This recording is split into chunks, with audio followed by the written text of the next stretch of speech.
परमात्मा प्रभु महावीर के चरणों में कोटि वंदन नमन। आप सभी का हार्दिक हार्दिक अभिनंदन। अक्षय तृतीया की पावन वेला पर मन में एक भाव जागा कि क्यों ना आदिनाथ भगवान के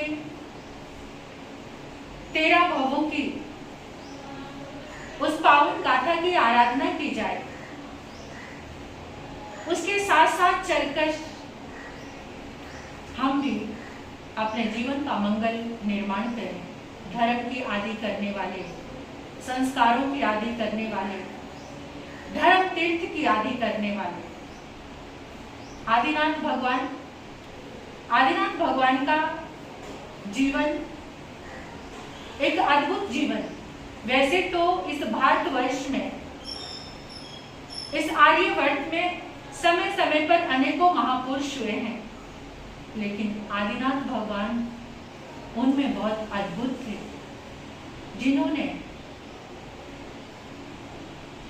धर्म का और मानवता का विकास करने के लिए ऐसे कदम उठाए जो आज हमारे पास बहुत अद्भुत है। आदिनाथ भगवान प्रथम मुनि थे, प्रथम राजा थे, प्रथम साधु थे, प्रथम जिनवर थे, प्रथम केवली थे, प्रथम तीर्थंकर थे, सारी व्यवस्थाएं देने वाले वो प्रथम थे। आदिनाथ भगवान के जीवन की गाथाएं वैदिक धर्म में भी मिलती हैं और वहां पर उनको अवतार के रूप में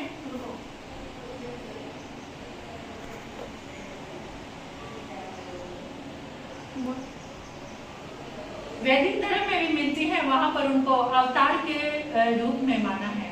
और भागवत में तो आदिनाथ भगवान का बहुत विस्तार पूर्वक वर्णन मिलता है, उनका चरित्र मिलता है। ऋषभ देव के रूप में वो जाने जाते हैं। ये वो समय था, तीसरा काल, तीसरा आरा समाप्त होने, उसका अंतिम चरण चल रहा था। उस समय जो कल्प वृक्ष थे, जिनसे इच्छाएं पूरी होती थी, वो उनकी शक्ति घटने लगी थी, कम होने लगी थी। चीज कम हो जाए और उपभोग करने वाले ज्यादा हो तो संघर्ष होता है। ऐसे उस संघर्ष के वातावरण में, क्योंकि लेने वाले बहुत ज्यादा थे, वस्तु कम हो गई थी। उस वस्तु की कमी के कारण सब अपने राजा के पास दौड़कर आए। वो राजा थे ऋषभ देव, ऋषभ कुमार। उन्होंने राज व्यवस्था दी, सबको अस्सी मसी और कृषि, इस तीन का ज्ञान देकर संपन्न बनाया। कैसे पढ़ना है, लिखना है, कैसे अन्न उगाना है, कृषि कैसे करनी है, अस्सी का ज्ञान दिया। हथियार चलाने का, हथियारों के निर्माण का, सब कुछ उन्होंने ज्ञान दिया। राज व्यवस्था की, विवाह पद्धति को लेकर आए, कैसे परिवार को आगे बढ़ाना है। लौकिक रूप में ये सारी व्यवस्थाएं करने के बाद फिर उन्होंने दीक्षा धारण की, केवल ज्ञान को प्राप्त किया, साधु बने और तीर्थ की स्थापना की। पहले धर्म तीर्थ की स्थापना करके सबको धर्म का दिव्य दान दिया, सबको धर्म के साथ जोड़ा। मन का भाव जागा।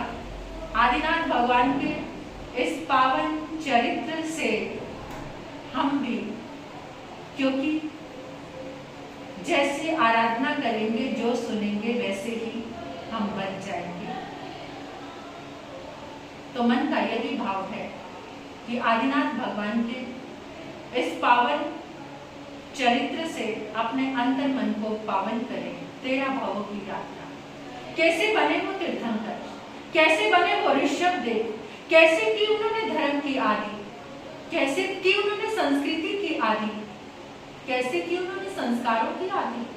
ऐसा उन्होंने क्या अद्भुत किया कि वो पहले राजा बने, पहले साधु बने, पहले तीर्थंकर बने। तीर्थ, घाट, तीर्थ किसको कहते हैं? घाट को कहते हैं। घाट क्या? जहां से पार हुआ जाता है, जहां पर जैसे गंगा का घाट, जमुना का घाट, त्रिवेणी का घाट, उस घाट में उतरकर सब अपने पाप धो देते हैं। ऐसे ही तीर्थंकर एक घाट है और उस घाट पर एक नौका खड़ी होती है, वो जिनवाणी की नौका, वो तीर्थंकर वाणी की नौका। कोई भी उसमें सवार होकर उस किनारे पर पहुंच जाता है जहां अखंड आनंद ही आनंद है, फिर वहां से वापस लौटने की आवश्यकता नहीं है। आदिनाथ भगवान वही घाट है, वही तीर्थ है जहां एक बार उस घाट में उतरने के बाद जन्मों जन्मों के पाप मिट जाते हैं। तो इस प्यारी ऋषभ गाथा को गा करके हम भी, आपने प्रतिदिन श्रवण करना है, सभी को संदेश देना है। जो ऋषभ चरित्र को श्रवण करेगा वो अवश्य ही सभी पापों से मुक्त होगा, ऊर्जावान बनेगा, सकारात्मक बनेगा। उसके जीवन से आदि व्याधि जितने भी पाप हैं, पापों का नाश होगा, पुण्य का वर्धन होगा, सन्मार्ग मिलेगा, संबोधि मिलेगी। तो उसी आदिनाथ भगवान के चरित्र को प्रारंभ करने से उन 13 भवों की यात्रा के हम सब साक्षी बनेंगे। साथ में चलकर क्या पता सुनते सुनते प्रभु को हम भी प्रभु हो जाए, क्या पता सुनते सुनते कितना रस आ जाए और उस रस से एक दीप जल उठे जो सारे अंधकार का नाश कर दे। कुछ गीत की लाइनें गा करके जिसकी मैंने संयोजना की है, तो आदिनाथ भगवान के प्रथम भव की वो गाथा को हम सुनकर गीत की कुछ लाइनें गुनगुना करके परमात्मा के पहले भाव को प्रारंभ करते हैं। आदि धर्म के करने वाले आदिनाथ भगवान आओ, मिलकर कर गुणगान, आओ मिलकर कर गुणगान। ऋषभ चरित्र गा कर आओ, कर मंगल का निर्माण। जय जय ऋषभ देव भगवान, जय जय ऋषभ देव भगवान। 13 भवों की अद्भुत गाथा सुनकर हम भी बने विधाता। संबोधि का बीज डलेगा, प्रभु ऋषभ को जो भी सुनेगा। प्रथम मुनिवर, प्रथम जिनवर, प्रथम तीर्थ महान। जय जय ऋषभ देव भगवान, जय जय ऋषभ देव भगवान। प्रथम भव की प्रभु की कहानी, धन्ना साथ वह था दानी। उदार दिलेर का वो राजा, व्यापार करने सबको ले जाता। जंगल में हुआ मुनि का दर्शन, दान के चढ़ गए भाव। जय जय ऋषभ देव भगवान, जय जय ऋषभ देव भगवान। मास कमल धारे मुनिवर को, पारणे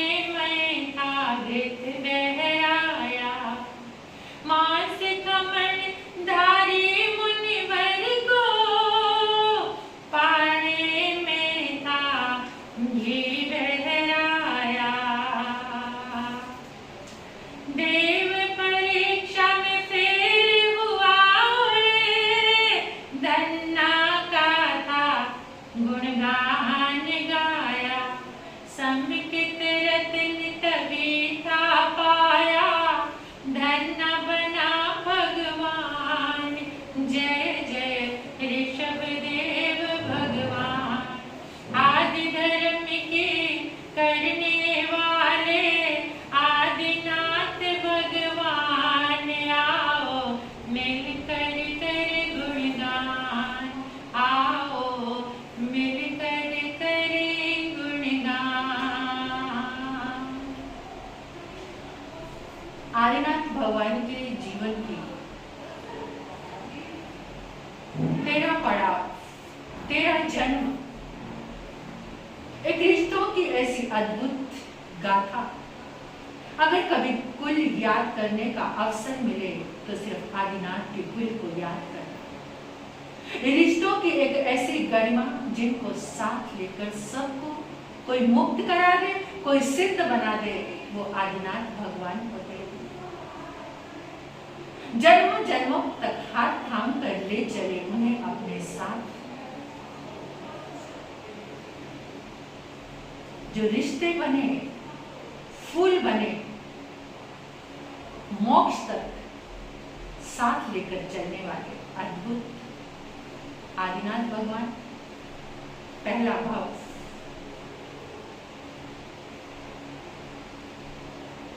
महाविदेह।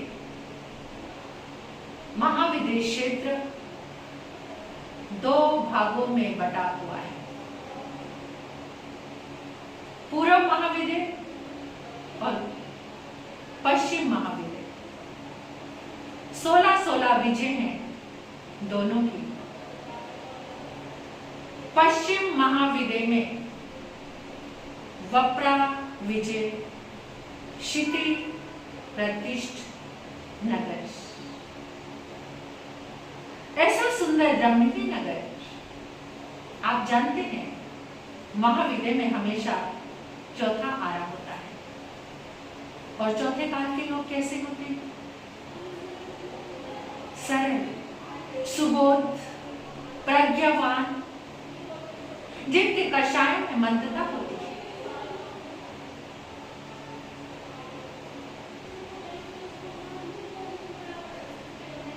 स्वतः ही सरलता का भाव लिए रहते, वक्रता नहीं होती, छल नहीं होता, कपट नहीं होता। होता है लेकिन क्वांटिटी, अल्प मात्रा में।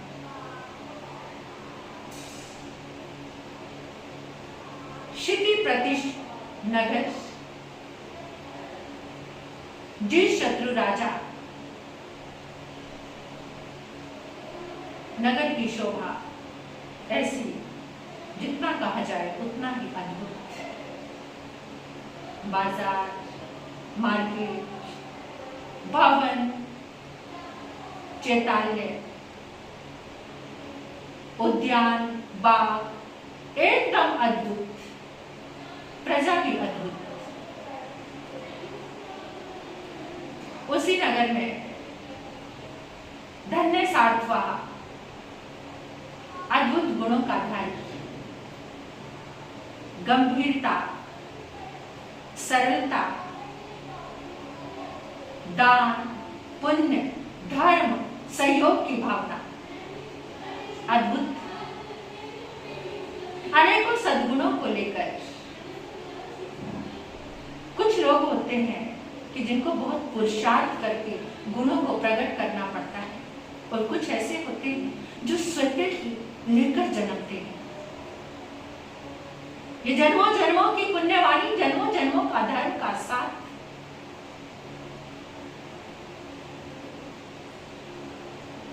जन्मों जन्मों की धर्म आराधना उसी से मिलता है। और कुछ जिंदगी भर पांव रगड़ते रगड़ते मर जाते हैं, लेकिन भीतर कोई सद्गुण प्रकट नहीं होता। उन लोगों के साथ होते हैं कुछ ऐसे कैरेक्टर्स जो प्रतिपल नेगेटिविटी देते रहते हैं, और वही इकट्ठी होती रहती है। लेकिन धन्य सार्थवा, अनेकों गुणों का स्वामी,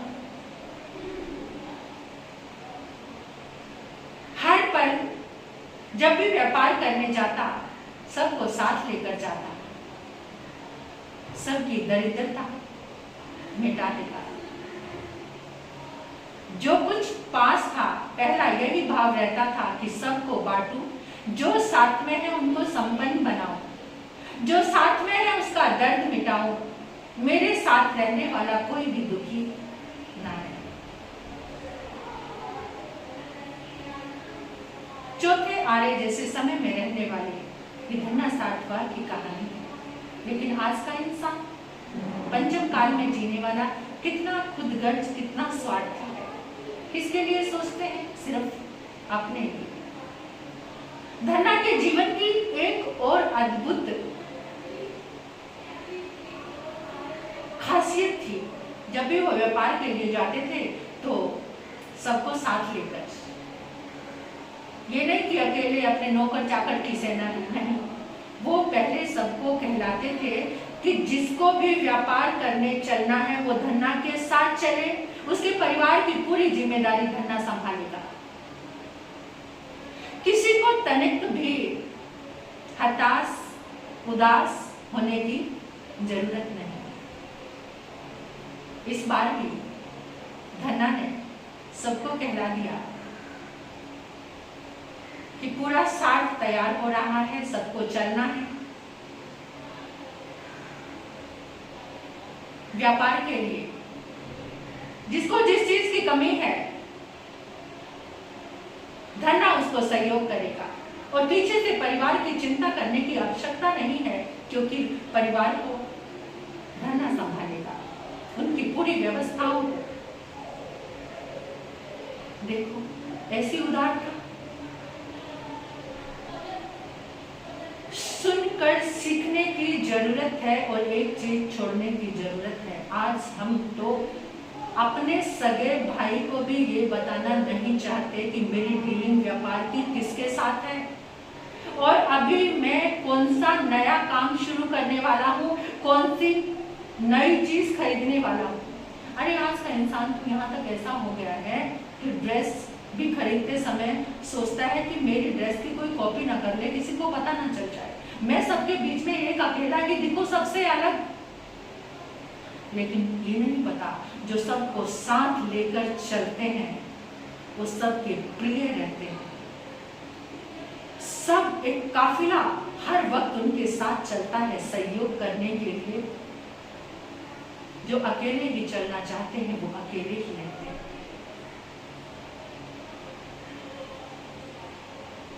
जो सबको साथ में लेकर चलते हैं वो अद्भुत होते हैं।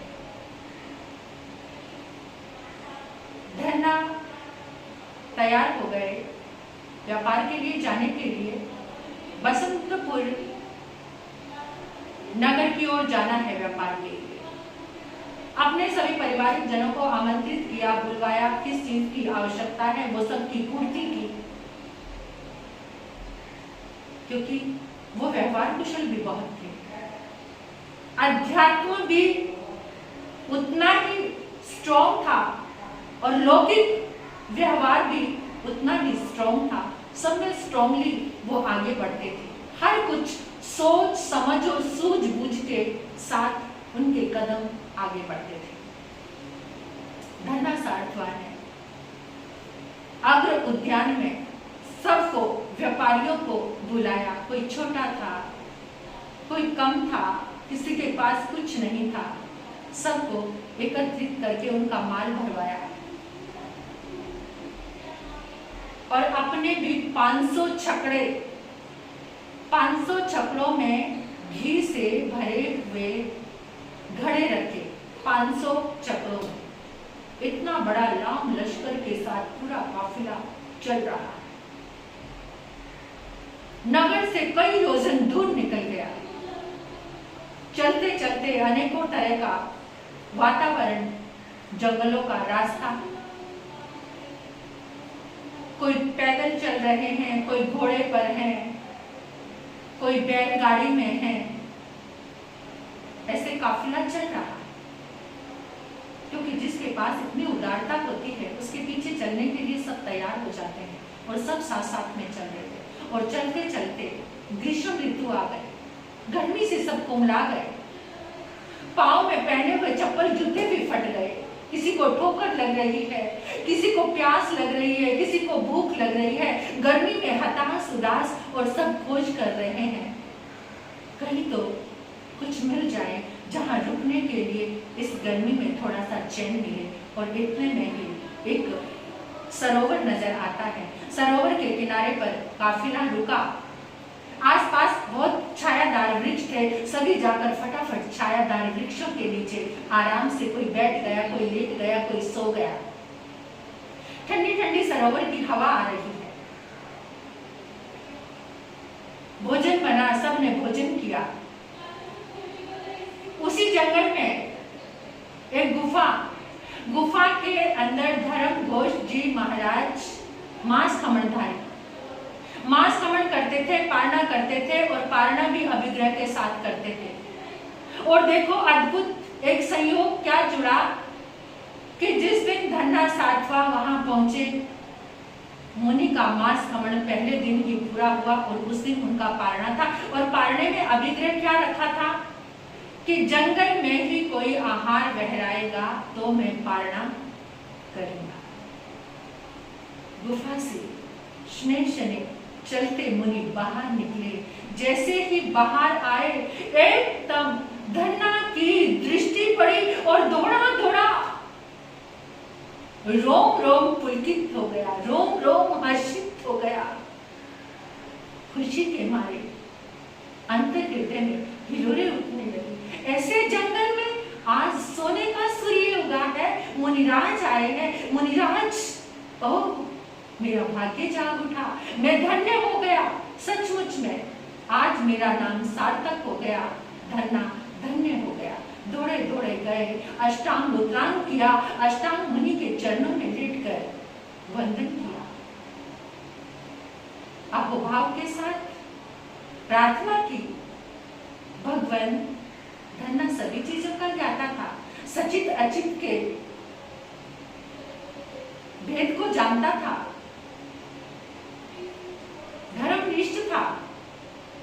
विनंती की शुद्ध भावों से और कहा, भगवान मेरे पास अचित घी है, आपको बहलाने के लिए घृत पधारो, अनुकंपा करो, मुझे तारो, मुझे परित संसारी बनाओ, मुझ पर उपकार करो। इतनी अनुनय विनय के साथ धन्ना मुनिवर को लेकर आए। मुनि ने पात्र किया, जैसे ही पात्र किया सुधर्म देवलोक में इंद्र की सभा चल रही थी। उन्होंने कहा, देखो देखो अद्भुत दृश्य आज का, अपने ज्ञान में इंद्र ने देखा आज का अद्भुत दृश्य। जंगल में उत्सव हो रहा, जंगल में आनंद बरस रहा है, जंगल में अमृत उत्सव का वातावरण बना है। सब पूछने लगे, क्या हुआ बदन, क्या हुआ? धर्म घोष मांस खमणधारी मुनिराज को धन्ना सेठ सुपात्र, अति सुपात्र दान दे रहा है, बहरा रहा है, मांस खमण का पारणा करा रहा है। ऐसा अद्भुत भाव है धन्ना का कि ऐसा दुनिया में किसी का भाव नहीं है। ऐसे उत्कृष्ट भाव है जिसके भावों में कोई शंका नहीं, जिसकी दान के भावना को कोई भी रोक नहीं सकता, विचलित नहीं कर सकता। अखंड है उसका भाव, अद्भुत है उसका भाव। इतनी प्रसन्नता, इतना अहोभाव किसी के अंदर नहीं। एक देव, अभिमानी देव खड़ा हुआ, इंद्र महाराज बस बस बस बस भी कीजिए, चुटकियों में यूं उसके भाव बदल दूंगा मैं। आप देखना, अभी जा रहा हूं, मेरी माया देखना। आप जितनी प्रशंसा कर रहे हो उस अन्न खाने वाले जीव की, अरे मैं चुटकियों में बदल दूंगा उसके सारे भाव। कौन ऐसा है जो आप अनुमोदना कर रहे हो, उसमें कौन रुक सकता है? इंद्र ने बहुत कहा, गुस्ताखी मत करो, गुलती मत करो, मुंह खाकर लौटोगे, रहने दो, अभी अभी आपके समक्ष सब दिखा दूंगा। और पहुंच गया। जाकर मुनि की दृष्टि को प्रतिबद्ध कर दिया, वहीं पर स्थिर कर दिया। धन्ना घड़े घृत के मुनि के पात्र डालने और धन्ना का एक संकल्प था, एक प्रतिज्ञा की थी कि जब तक गुरुदेव मुझे रोकेंगे नहीं, बस नहीं करेंगे, मैं अपने हाथ को पीछे नहीं हटाऊंगा। डालना ये फैलता चला है। धन्ना फिर दूसरा घड़ा, तीसरा घड़ा, चौथा, पांचवा, घड़े पे घड़े, लेकिन बह रहा है घृत, लेकिन धन्ना की भावना अखंड रूप से, उसमें कोई बहाव नहीं आया, कोई अंतर नहीं आया। वही अहोभाव, वही मुस्कान और वही उत्कृष्टता भावों की, दान की। धन्ना गदगद हृदय से, आज मेरा अहोभाग्य है, आज जो अवसर मुझे मिला है, ये अवसर इतना दुर्लभ। मांसमंथारी मुनि को लहराने का अवसर केवल मेरे जीवन में आया। खुशी के मारे धन्ना की आंखों नम है। उधर घी बहता चला जा रहा, बहता चला जा, बहता चला जा, घी की नदियां बह उठी। धन्ना के भाव में जरा भी परिवर्तन, लेश मात्र, ऐसे ही उत्कृष्ट भाव, वैसा ही भाव जैसा पहले एक धुंध के समय था, वही भाव नदियां बह चली थी। अब देव अधिक देर तक अपने आप को छिपाकर नहीं रख सका, एकदम तुरंत प्रकट हो गया और कहने लगा, क्षमा करो। जैसा इंद्र ने कहा था उससे भी अद्भुत, अद्भुत है आपके भाव। मुनि की दृष्टि की प्रतिबद्धता को खोला और फिर एक बूंद भी घी पात्र से बाहर नहीं था, पात्र से बाहर नहीं था। मुनि का चरण पकड़कर धन्ना के साथ हाथ जोड़कर चले गए।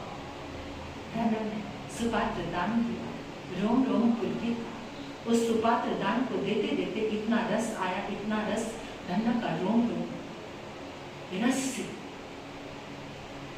और भीतर में एक प्रकाश प्रकट हुआ, एक अद्भुत प्रकाश, ऐसा प्रकाश जो धन्ना ने इससे पहले कभी नहीं देखा।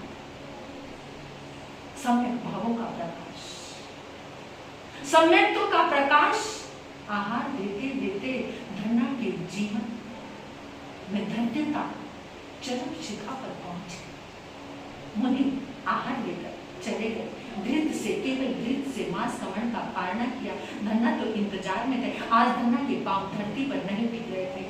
कीर्तन नृत्य उसके अंतर मन में चल रहा था, मन मयूर नृत्य कर रहा था। आज मेरा जीवन सफल हो गया। ना जाने कैसी खुशी जो बार बार धन्ना को नृत्य करा रही थी। धन्ना इंतजार कर रहा था, गुरुदेव के चरणों में पुनः जाऊं, सबको लेकर गए। गुरुदेव के धर्म श्रवण किया और एक ही बात सुनी कि जो थाम लेते हैं संतों के चरण, जो दे देते हैं सुपात्र दान, वो पा लेते हैं सम्यक्त्व का दान।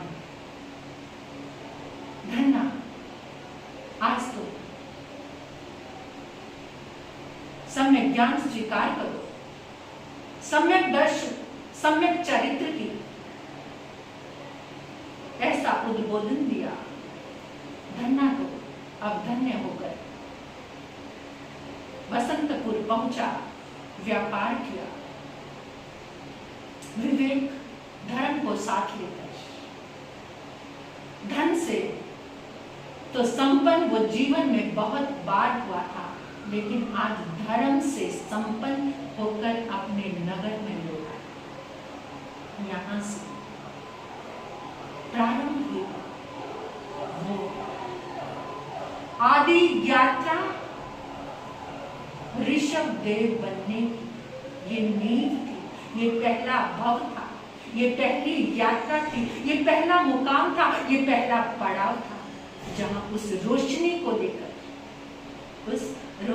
लेकर धन्ना का जीवन आगे बढ़ा। 12 वर्षीय श्रावक बने, एक एक कदम धर्म की आराधना में, सबके सहयोग में, सबको खुशी देने में, सबको प्रेम देने में एक ऐसा परिवार धन्ना ने तैयार कर लिया। सबका सहयोग करके आज हम जितने जन बैठकर इस धर्म आराधना को सुन रहे हैं, ये यहीं तक सीमित रहने वाला नहीं है। जितने जन हम अनुमोदन कर रहे हैं इस धर्म आराधना का, इस ऋषभ गाथा का, जितने लोग हम रस ले रहे हैं, ये पुनः हम मिलने वाले हैं। हो सकता है प्रभु की सभा में मिले, हो सकता है किसी समोशरण में मिल जाए और वहां पर द्वार खुल जाए। तो इस पावन गाथा को गाकर बहुत हर्ष हुआ, बहुत आनंद हुआ। यही भाव था कि अक्षय तृतीया के इस पावन प्रसंग पर आप सभी ऋषभ देव भगवान की इस दिव्य गाथा को सुने।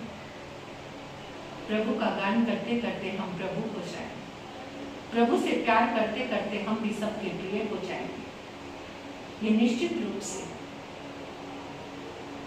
बुद्धि की बातें छोड़ देना, दिल की बातों को स्वीकार कर लेना, दिल में परमात्मा का प्रेम जागे तो उस पल को मिस मत करना, चूकना मत, उस प्रेम को आगे बढ़ना।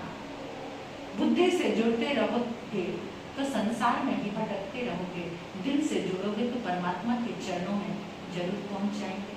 आप सभी का भला हो, कल्याण हो, मंगल हो। इतने प्रेम से, भावों से ऋषभ चरित्र को सुनने वाले धन्यवाद के पात्र हैं। सभी को प्रेरणा देना, पुनः वापस कल हम फिर इस यात्रा के सहयोगी सहभागी बनकर आगे चलेंगे प्रभु के